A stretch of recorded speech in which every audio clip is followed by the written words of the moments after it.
Hello friends, welcome back to RGM online classes. RGM এডুকেশনের রোজ বেলা 12টার special English grammar ক্লাসে তোমাদের সকলকে জানাই স্বাগত।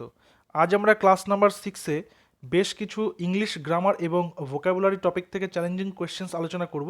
তার পাশাপাশি তোমরা কিন্তু পেয়ে যাচ্ছ লাইভ মক টেস্টে পার্টিসিপেট করার সুযোগ। নিচে লাইভ চ্যাট অপশনে তোমরা প্রশ্ন করার সাথে সাথে অ্যান্সার করতে পারো এবং তারপর আমার দেওয়া উত্তরের সঙ্গে সেটা মিলিয়ে নিতে পারো। তো আজকের সেটার প্রথম প্রশ্ন রয়েছে, একটা প্রিপজিশন দিয়ে তোমাকে ফিল ইন দ্য ব্ল্যাঙ্কস করতে বলা হয়েছে she married dash the age of 40, অর্থাৎ সে 40 বছর বয়সে বিবাহ করেছিল। তাহলে এখানে প্রিপজিশন কি বসবে? In, on, at, around. কী হবে সঠিক উত্তর? তোমরা কিন্তু নিচে লাইভ চ্যাট অপশনে চটপট অ্যান্সারটা করতে পারো। দেখো এখানে বলছে যে সে বিবাহ করেছিল 40 বছর বয়সে। যখন একটা সার্টেন অ্যামাউন্ট অফ এজ বোঝাবে, সার্টেন অ্যামাউন্ট অফ এজ, যেরকম age of 10, age of 15, age of 12, age of 13, তখন সেখানে আমাদেরকে প্রিপজিশন হিসেবে অ্যাট ইউজ করতে হবে। At the age of 40, at the age of 30, at the age of 50। যেমন আমরা আবার সময়ের ক্ষেত্রে বসাতে পারি, যেমন যখন সার্টেন টাইম বোঝাবে, যেমন 12 o'clock, যেরকম আমরা ক্লাসটা এখানে 12 o'clock নিচ্ছি, তাহলে রেগুলারলি অ্যাট 12 o'clock, ওখানে কিন্তু 12 o'clock-এর আগেও অ্যাড বসবে। আবার আমার অ্যাড বসাই কোনো ছোট জায়গার ক্ষেত্রে অ্যাড বসাই, মনে করো আমি বলছি যে যে I will go at Mumbai in Maharashtra, যে যখন দুটো জায়গার মধ্যে কম্প্যারিজন হচ্ছে, যেটা তুলনামূলক ছোট জায়গা, সেক্ষেত্রে আমরা কিন্তু অ্যাড বসাই, ঠিক আছে, এবং বড় জায়গাটাকে ইন বসাই। তো এইভাবে কিন্তু অ্যাটের ব্যবহার হয়। অ্যাটের আরও বহুমুখী ব্যবহার রয়েছে। যখন এরকম কন্টিনিউ যে ক্লাসগুলো করবো, কন্টিনিউ ক্লাসেসে বিভিন্ন প্রশ্ন আসার পাশাপাশি এগুলো আলোচনা করতে থাকবো। তো এটা হয়ে যাচ্ছে she married at the age of 40। চলে আসো প্রশ্ন নাম্বার 2, বলছে English literature flourished dash the 16th century, অর্থাৎ 16th সেঞ্চুরির সময় 16শ শতাব্দীতে ইংরেজি লিটারেচারটা ফ্লারিশ হচ্ছে। কারণ কি? কারণ সেই সময় রোমান্টিসিজমটা আসে, রোমান্টিক পিরিয়ডটা আস্তে আস্তে তখন ফ্লারিশ করছে। বিভিন্ন জায়গা থেকে কবিরা, উইলিয়াম ওয়ার্ডসওয়ার্থ, পিবি শেলি, আরও অনেকে, জন কিটস, আরও অনেকে রয়েছে যারা রোমান্টিসিজমের বা রোমান্টিক পিরিয়ডের রাইটার ছিলেন। তারপর উইলিয়াম শেক্সপিয়ারের লেখা বিভিন্ন ড্রামাগুলো সব স্টেজড হচ্ছে তখন। তো সেই সময়টা ছিল ইংলিশ লিটারেচারের একটা গোল্ডেন পিরিয়ড, ঠিক আছে। সেই সময় ইংলিশ লিটারেচারটা ওয়ার্ল্ড ওয়াইড তখন স্প্রেড হয়, যেটা জিওফ্রে চসারের হাত ধরে একটা বড় জায়গা পেয়েছিল ক্যান্টারবারি টেলসে, তারপরে সেটা শুরু হয়। তো এখানে যেটা আমাদের জানতে হবে সেটা হচ্ছে এখানে আমরা কি বসাবো, ইন, অন, অ্যাট নাকি around. English literature flourish dash the 16th century. দেখো এখানে কিন্তু কি বলা হয়েছে, এখানে বলা হয়েছে একটা সেঞ্চুরির কথা, অর্থাৎ শতাব্দী, তাই না? দেখো যখন এগুলো থাকবে যে 15th century, 16th century, 20th century, তখন সেখানে নো ডাউট আমরা ইন বসাবো, আইএন, ইন, ইন আমরা বসাবো, ঠিক আছে, ইন 16th সেঞ্চুরি, অর্থাৎ English literature flourished in the 16th century. আমরা যে কোনো মাসের আগে, যেমন জানুয়ারি, ফেব্রুয়ারি, মার্চ, এপ্রিল, তার আগেও আমরা কিন্তু ইন বসাতে পারি। কিন্তু যখন আমরা তারিখের কথা বলবো, তারিখ, ডেট, যেমন আমি যদি বলি যে হি ওয়াজ বর্ন, তখন ইন আর হবে, তখন হবে অন 20th জানুয়ারি, তখন হয়ে যাবে ইন 1990। অর্থাৎ খ্রিস্টাব্দ থাকলে, সাল থাকলে, তার আগে আমরা ইন বসাবো এবং ডেটের আগে আমরা কিন্তু আবার অন বসাবো। কিন্তু মান্থ থাকলে, মাস থাকলে, তার আগে আমরা ইন বসাবো। তো এইভাবে ইনের ব্যবহার আমরা আস্তে আস্তে জানবো, এক এক করে প্রত্যেকটা জিনিসে আলোচনা করব, ঠিক আছে। তারপরে নেক্সট প্রশ্ন চলে যাব। নেক্সট প্রশ্ন দিয়েছে একটা ভয়েস চেঞ্জ। ভয়েস চেঞ্জ করতে হবে, এটা তোমাদেরকে ভিসি, এটা ধরে নাও এখানে এটা ভিসি লেখা মিস হয়েছে, এটা অর্থাৎ ভয়েস চেঞ্জ এটা তোমাদেরকে করতে হবে। They carried the injured player off the field, এখানে দেখো ক্যারিড আর অফ, ক্যারিড অফ এটা কিন্তু একটা একটা ভার্ব, ঠিক আছে। অর্থাৎ তারা সেই আহত খেলোয়াড়কে মাঠের বাইরে নিয়ে গিয়েছিল। তাহলে আমাদের সবার আগে ভয়েস চেঞ্জ করতে গিয়ে দেখতে হবে সাবজেক্ট আর অবজেক্ট কোনটা রয়েছে। এখানে কারা নিয়ে গেল, কে বা কারা, কে বা কারাতে প্রশ্ন করলে আমরা সাবজেক্ট পাবো, তাহলে দে এখানে সাবজেক্ট। আচ্ছা, কি বা কাকে, কাকে নিয়ে গেল, প্লেয়ার, তাহলে প্লেয়ারটা হচ্ছে এখানে দ্য ইনজিওর্ড প্লেয়ার, অ্যাকচুয়ালি শুধু প্লেয়ার না, আহত খেলোয়াড়, তাহলে দ্য ইনজিওর্ড প্লেয়ার আমাদের এখানে অবজেক্ট। তাহলে অবজেক্টের সাবজেক্টের ঘরে চলে যাবে, সাবজেক্ট অবজেক্টের ঘরে চলে যাবে। তাহলে দেখি দ্য ইনজিওর্ড প্লেয়ারদের শুরু হয়েছে কোন কোন বাক্যগুলো। দেখো বি, সি আর ডি কিন্তু দ্য ইনজিওর্ড প্লেয়ারদের শুরু হয়েছে, বাট অপশন নাম্বার এ কিন্তু অফ দ্য ফিল্ড দিয়ে শুরু হয়েছে। তাহলে এটা আমাদের প্রথমেই চলে গেল বাদ। থাকলো কি, বি, সি আর ডি। এবার আমাদের দেখতে হবে টেন্স কি আছে। টেন্স আছে এখানে ক্যারিড, ভার্ব আছে ক্যারিড, তাহলে এটা মানে সিম্পল পাস্ট, মানে ভার্বের সেকেন্ড ফর্ম, পাস্ট ফর্ম দিয়েছে সিম্পল পাস্ট। তো সিম্পল পাস্টে আমরা যখন করব তখন আমাদেরকে সেখানে অ্যামিজারের বদলে ওয়াজ ওয়ার লিখতে হবে, তারপরে ভার্বের থার্ড ফর্ম। তো দেখি কোথায় ওয়াজ ওয়ার রয়েছে। দেখো এখানে ওয়াজ রয়েছে, এখানে বি ক্যারিড রয়েছে, এখানে হ্যাজ বিন, তাহলে এই দুটো কিন্তু বাদ চলে গেল। থাকলো আমাদের অপশন নাম্বার বি। এবার দেখে নিই অপশন নাম্বার বিতে সব নিয়ম ঠিকঠাক মিট করেছে কিনা। তো আমাদের সবার প্রথমে অবজেক্ট চলে আসছে দ্য ইনজিওর্ড প্লেয়ার, তারপর অক্সিলারি ওয়াজ আসলো যেহেতু পাস্ট টেন্স রয়েছে, এটা সিম্পল পাস্ট। তারপর ভার্বের থার্ড ফর্ম ক্যারিড, ক্যারিড, তিনটা ফর্মে ক্যারিড। ক্যারিড অফ, আমি যেহেতু বললাম ক্যারিড অফটা ভার্ব, তাহলে ক্যারিড অফ হয়ে গেল। তারপর রয়েছে কি দ্য ফিল্ড বাই দেম, অর্থাৎ তাদের দ্বারা। তাহলে অপশন নাম্বার বি এখানে একদম প্রত্যেকটা নিয়মকে যেহেতু হিট করছে, তাহলে অপশন নাম্বার বি এখানে হয়ে গেল সঠিক উত্তর। ভয়েস চেঞ্জ করতে গেলে কিন্তু এইরকম নিয়মগুলোকে তোমাদেরকে অ্যানালাইজ করে করলে আর ভুল হওয়ার সম্ভাবনাই থাকবে না। চলে আসো প্রশ্ন নাম্বার 4-এ। কি বলেছে? Being a philanthropist he dash this institution. সবার আগে জানতে হবে ফিলান্থ্রপিস্টটা কি। ফিলান্থ্রপিস্ট কথাটা হচ্ছে যে বিশ্বপ্রেমিক বা যে মানব দরদি, ঠিক আছে? অর্থাৎ একজন মানব দরদি হওয়ার দরুন সে এই ইনস্টিটিউটটা আবিষ্কার করেছিল বা এটা প্রতিষ্ঠা করেছিল। ফাউন্ড করা মানে প্রতিষ্ঠা করা, যেরকম ফাউন্ডার বলি কাউকে, মানে যে প্রতিষ্ঠা করেছিল। তাহলে এখানে প্রতিষ্ঠাতা বোঝাচ্ছে। তাহলে আমাদের দেখতে হবে যে এ ফিলান্থ্রপিস্ট বলেছে, তাহলে হিটা কি? হিটা হচ্ছে থার্ড পার্সন সিঙ্গুলার, 3PS লিখলাম তোমাদের বোঝার সুবিধার জন্য, থার্ড পার্সন সিঙ্গুলার নাম্বার। তাহলে থার্ড পার্সন সিঙ্গুলার নাম্বার থাকলে আমরা যদি ফার্স্ট ফর্ম ইউজ করি, অর্থাৎ প্রেজেন্ট ফর্ম ইউজ করি, তাহলে ভার্বের সঙ্গে এস বাই এস যুক্ত হয়, তাই না? তাহলে এখানে দেখো আমাদের যে ভার্বসগুলো দিয়েছে, আমাদের এখানে মেন ভার্বটা হচ্ছে ফাউন্ড, এটা হচ্ছে ফাউন্ড।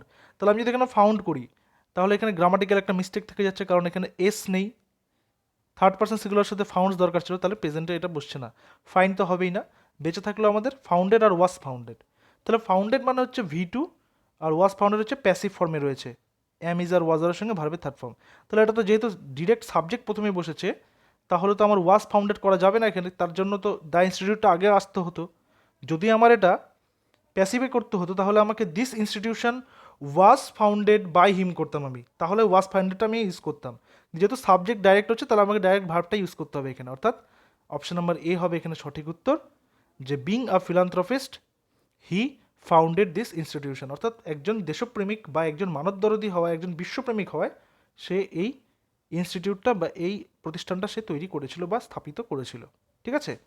নাম্বার 5, কোনো প্রশ্ন বুঝতে অসুবিধা হলে অবশ্যই কমেন্টে জানাবে, আমি অবশ্যই চেষ্টা করবো তোমাদের কোয়ারিজগুলোকে ফিল আপ করে দেওয়ার। ওকে, নাম্বার 5-এ রয়েছে the father said to his daughter when will you return. বুঝতেই পারছো এটা একটা ন্যারেশন দিয়েছে, তোমাদেরকে ডাইরেক্ট স্পিচ থেকে ইনডাইরেক্ট স্পিচে করতে হবে।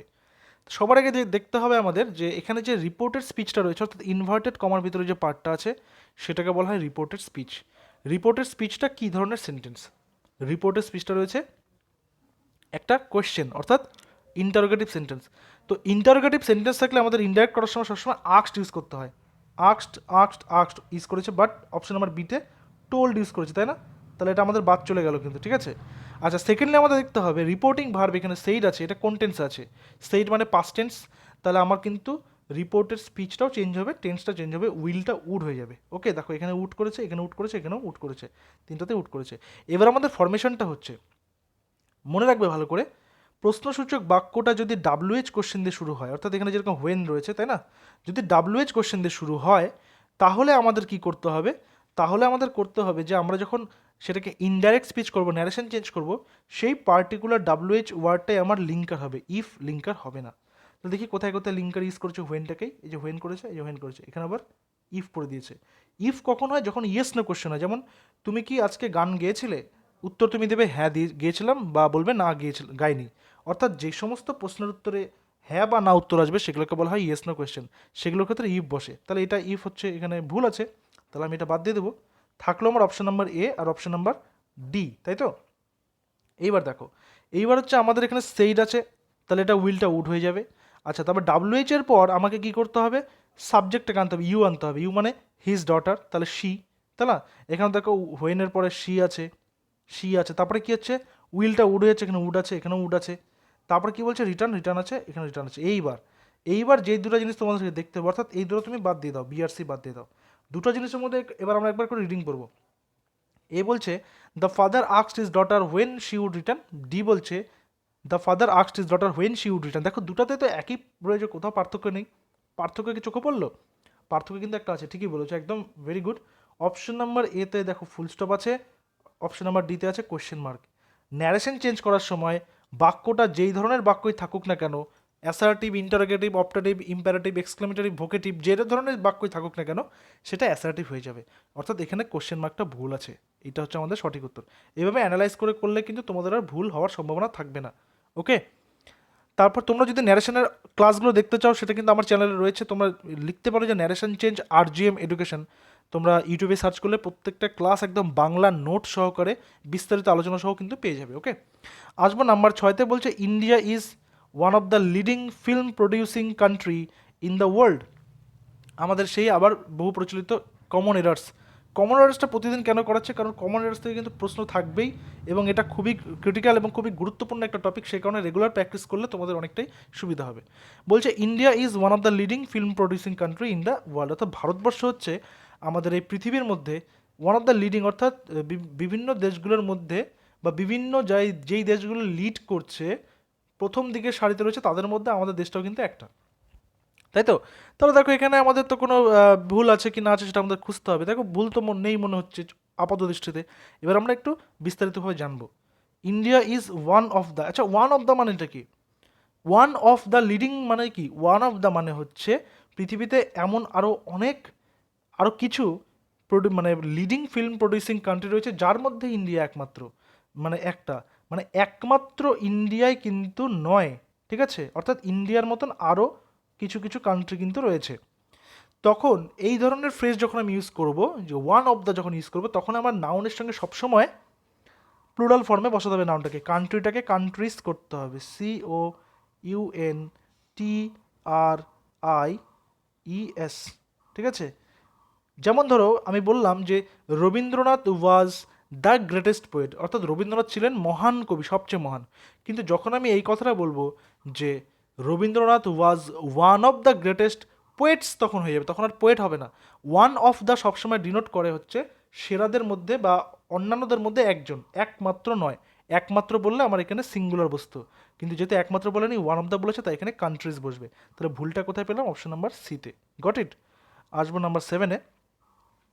7-এ বলা হয়েছে after he had read the 2 first chapters of the novel, অর্থাৎ সেই উপন্যাসের প্রথম দুটো চ্যাপ্টার পড়ার পর he felt like reading the book at one sitting, সে মনে হয়েছিল তার যে বইটা একবার বসেই পড়ে ফেলা যেত, অর্থাৎ তার এত ভালো লেগেছে, ঠিক আছে, যে একবার বসেই পড়ে ফেলা যেত। এটা তাহলে কী করে করতে হবে? দেখো এখানে ভুলটা কোথায় আছে আমাদের দেখতে হবে। বলছে after he had read the 2 first chapter, যে দ্য 2 ফার্স্ট চ্যাপ্টার যে রয়েছে, দ্য 2, এখানে যে ফ্রেজটা আছে ফ্রেজটা কিন্তু এখানে ভুল রয়েছে। এখানে উত্তরটা হবে দ্য ফার্স্ট 2 চ্যাপ্টার্স, তাই না? দ্য ফার্স্ট টু ফার্স্ট কিন্তু ভুল রয়েছে, এখানে সিকোয়েন্সটা ভুল আছে। তো এইভাবে কিন্তু সবসময় তোমাদেরকে যে শুধুমাত্র টেন্সের ক্ষেত্রেই ভুল থাকবে, শুধুমাত্র পার্টস অফ স্পিচের ক্ষেত্রেই ভুল থাকবে, বা শুধুমাত্র সাবজেক্ট ভার্ব এগ্রিমেন্টের ক্ষেত্রে ভুল থাকবে তা কিন্তু নয়। এক্সেপশনাল কিছু কেসেসে এই এরকম ফ্রেজগুলো কিন্তু ওলট পালট করে দিতে পারে তোমাদের টেস্টিংয়ের জন্য। ওকে, তো তোমাদেরকে কিন্তু কিন অবজারভার হতে হবে, বাক্যটা 2-3 বার ভালো করে পড়ে নেবে এক্সামের সময়, তারপরে অ্যান্সারগুলো করবে। সো এখানে আমাদের ভুলটা আছে অপশন নাম্বার এতে। কোয়েশ্চেন নাম্বার 8, প্রতিদিনের মতো আজকেও কিন্তু হোম টাস্ক রেখেছি একটা, সেটাই ক্লাসের শেষে জানাবো এবং এই ক্লাসের রিলেটেডই হোম টাস্ক থাকবে। This machine looks good but is very badly designed and doesn't work good, অর্থাৎ মেশিনটা দেখতে ভালো মনে হচ্ছে কিন্তু খুব বাজে ডিজাইন করা এটা, এবং কাজও খুব একটা ভালো করছে না। অর্থাৎ দেখতে ভালো হলেই ভালো কাজ করবে তা কিন্তু না, যেমন আমরা বলি মাকাল ফল, তাই না? দেখতে সুন্দর কিন্তু আসলে কোনো কাজেই সেটা লাগে না। তো এখানে আমাদের কি করতে হবে দেখো, খুব এখানে ভালো করে বুঝতে হবে। দেখো দ্য মেশিন লুকস, অর্থাৎ মেশিনটা দেখতে লাগছে গুড, দেখতে ভালো লাগছে, তো দ্য মেশিন রয়েছে, দ্য মেশিন মানে হচ্ছে থার্ড পার্সন সিঙ্গুলার নাম্বার, তার সঙ্গে লুকস আছে, অসুবিধা নেই, গুড ভালো, but is very badly design, এই যে ডিজাইনটা এখানে কি ভার্ব আছে, এখানে ব্যাডলি করলাম আমি অ্যাডভার্ব, অর্থাৎ এই এটাকে আমি কোয়ালিফাই করলাম, এই ভার্বটাকে আমি কোয়ালিফাই করে দিলাম কিভাবে? একটা দিয়ে, একটা অ্যাডভার্ব দিয়ে। অ্যাডভার্ব কিন্তু সবসময় একটা ভার্বকে কোয়ালিফাই করবে, অ্যাডজেক্টিভ যেটা পারে না।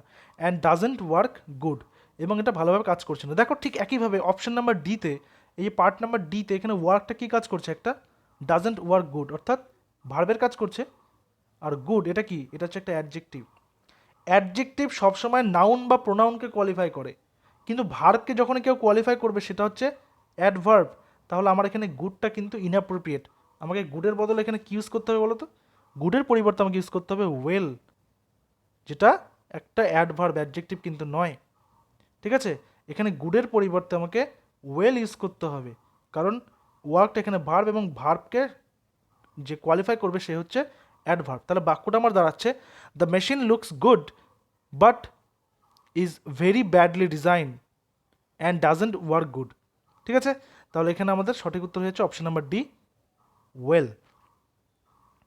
নাম্বার 9 আসবো, বলছে one of my uncle's is a doctor in America. আমার আঙ্কেলদের মধ্যে একজন যে আমেরিকাতে ডাক্তার। দেখো এখানে পার্টটা, এখানে কি আছে, আঙ্কেলসের সাথে ইজ বসেছে, তাই না? তাহলে তো এটা ভুল হওয়ার কথা, আঙ্কেলস একটা প্লুরাল, আবার ইজ তো সিঙ্গুলার, তাই তো? ভুল হওয়ার কথা তো নাকি? না, ভুল হওয়ার কিন্তু কথা না। আমরা কিন্তু এই একই ধরনের একটা বাক্য আজকে মানে প্র্যাকটিস করলাম, বা আজকে একটু আগে একটা উদাহরণে দেখলাম। ওয়ান অফ মাই আঙ্কেলস মানে কি, আমি একজন আঙ্কেলের কথাই বলছি, কিন্তু আমার আরও আঙ্কেল রয়েছে, আরও আঙ্কেলদের মধ্যে আমার একজন আঙ্কেল যে আমেরিকাতে ডাক্তার। ঠিক যেরকমভাবে আমরা এর আগের এক্সাম্পলটা করলাম যে কান্ট্রিজ করলাম, ঠিক আছে, one of the leading film producing countries করলাম, ঠিক তেমনি আমার আঙ্কেলদের মধ্যে একজন। তাহলে এখানে কিন্তু আমার ভার্বটা সিঙ্গুলারই বসবে, কিন্তু আমার নাউনটা বসবে প্লুরাল। ঠিক আছে, ভার্ব বসবে সিঙ্গুলার বাট নাউনটা বসবে প্লুরাল। তাহলে এখানে কিন্তু আমাদের কোনো ভুল নেই। যদি ভুল না থাকে তাহলে কি করতে হবে? No error. তোমরা যারা রেগুলার ক্লাসগুলো অ্যাটেন্ড করছো তারা অবশ্যই আমাদের টেলিগ্রাম চ্যানেলে যুক্ত হয়ে যাও। সেখানে কিন্তু আমরা মাঝে মধ্যে free material, free exam material, বিভিন্ন রকমের GK, current affairs, history, geography ইত্যাদি সাবজেক্টের উপর থেকে শেয়ার করছি। সেগুলো তোমরা সুবিধা নিতে পারবে, এবং তার পাশাপাশি রেগুলার ক্লাসের নোটিফিকেশন তোমরা সেখানে টাইম টু টাইম পাবে। পাশাপাশি তো জব নোটিফিকেশনও সেখানে দেওয়া হয়। ঠিক আছে, তো তারপর রয়েছে কোশ্চেন নাম্বার 10, বলছে the teacher told the boys, অর্থাৎ শিক্ষক মহাশয় ছেলেদেরকে বলেছিলেন that one ought to work hard earn one living, অর্থাৎ টিচার বলেছিলেন বাচ্চাদের যে দেখো, নিজের জীবনে অর্থাৎ বেঁচে থাকার জন্যে একজনকে কিন্তু অনেক কঠোর পরিশ্রম করতে হয়। ঠিক আছে, তো এখানে teacher told the boys that, এখানে দেখো এটা কিন্তু ন্যারেশন করে দিয়েছে, একটা ইনডাইরেক্ট ন্যারেশন। টোল্ড যে মানে স্পিকার, এখানে হচ্ছে লিসনার, যে রিপোর্টিং ভার্ব, দ্যাট আছে linker, one ought to work hard earn one living. তো এখানে ভুলটা কোথায় আছে? দেখো, টিচার শিক্ষকদেরকে, শিক্ষক মশাই বাচ্চাদেরকে বলেছিলেন যে একজনকে পরিশ্রম করতে হয় তার নিজের জীবিকা অর্জন করার জন্যে। তাহলে এখানে ওয়ানটাকে আমি যদি সাবজেক্ট ধরি, তাহলে এটার পজিটিভ ফর্মটা কি হয়? পজিটিভ ফর্ম হয়ে যায় ওয়ান্স, নিজের, তাই না? তাহলে এখানে যে আমার ওয়ান রয়েছে, তাহলে এটা হয়ে যাবে ওয়ান্স, পজিটিভ ফর্ম হয়ে যাবে, এটা পজিটিভ প্রোনাউন হয়ে যাবে এটা ওয়ানের। তো এখানে হচ্ছে the teacher told the boys that one ought to work hard earn one's living. সেখানে অপশন নাম্বার ডিতে রয়েছে ভুল। তো আজকে আমাদের সেম এই সেটের উপর থেকে একটি হোম টাস্ক রয়েছে, সেটা একটু দেখে নাও। বলছে the bus was hired by the ladies for its picnic. তো কোন পার্টটা তোমাদের ভুল রয়েছে, ভুল মনে হচ্ছে, সেটা তোমরা কমেন্টে জানিও, লাইভ চ্যাটনায় কমেন্টে জানিও। আর কারো কোনো প্রবলেম থাকলে আমাকে টেলিগ্রামে বা হোয়াটসঅ্যাপে এসএমএস করতে পারো, সেটার নাম্বার তোমরা নিচে পেয়ে যাবে। এটা রয়েছে the bus was hired by the ladies for its picnic. তো এই ছিল আজকে ক্লাসের আমাদের মোট প্র্যাকটিস সেট এবং কোয়েশ্চেন্স। দেখা হচ্ছে পরবর্তী ক্লাসে আবার নতুন কিছু প্রশ্ন নিয়ে। Till then stay connected with RGM education YouTube channel. Thank you very much.